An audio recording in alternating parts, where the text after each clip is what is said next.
அஸ்ஸலாமு hi friends, welcome back to Shabana செய்திலாக். இன்ஸ்டாவில் ட்ரெண்டிங்காக போயிட்டுருக்க இந்த வைரல் ரெசிபி தான் ட்ரை பண்ணியிருந்தேன். நைட்டில் இருக்கவங்களாம் இந்த ஷவர்மா பக்கம்லாம் போக மாட்டாங்க இல்லையா, அழகாக இது ட்ரை பண்ணாலே அவங்களுக்கு ஷவர்மா சாப்பிட்ட ஃபீல் கிடச்சிரும். ஏன்னா ஷவர்மா டேஸ்ட்டில் தான் இருந்துச்சு ஆக்சுவலாக. இதுக்கு முட்டை, பூண்டு, சிக்கன், காஞ்ச மிளகாய் இதெல்லாம் நல்லா வேக வச்சு எடுத்துக்கணும். சிக்கன் சாப்பிட பிடிக்காதவங்க சிக்கனை ஸ்கிப் பண்ணிவிட்டு அந்த சோயா சங்க்ஸ் இருக்கு இல்லையா, அதை கூட ட்ரை பண்ணலாம். சிக்கனை தவிர மற்ற எல்லாத்தையும் மிக்ஸி ஜாரில் சேர்த்துட்டு கூடவே சீஸு, கொஞ்சம் பால், கொஞ்சம் உப்பு, கொஞ்சம் மிளகாத்தூள் சேர்த்து நல்லா அரைச்சி எடுத்துக்கணும். நம்ம வேக வச்ச சிக்கனை நல்லா பீஸாக கட் பண்ணிவிட்டு கூடவே ஆனியன் சேர்த்துட்டு நம்ம ரெடி பண்ணி வச்சுருக்கல அந்த மையவே சேர்த்து நல்லா மிக்ஸ் பண்ணி எடுத்துக்கணும். அதுக்கப்புறம் ஒரு தோசை கல்லில் நம்ம பிரெட் ஸ்லைஸை வச்சுட்டு நல்லா பட்டர் தடவி டோஸ்ட் பண்ணிக்கணும்.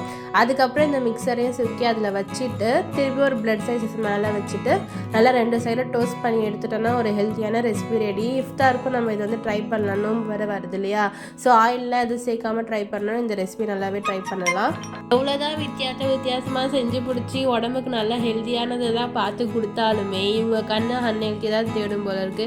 இதெல்லாம் சாப்பிட்டு முடிச்சு டின்னரை முடிச்சிடலான்னு நினச்சா என் ஹஸ்பண்ட் இதெல்லாம் சாப்பிட்டு முடிச்சதுக்கப்புறம் தான் டின்னர் இன்னும் செய்யலையான்னு கேட்க ஆரம்பித்தாங்க.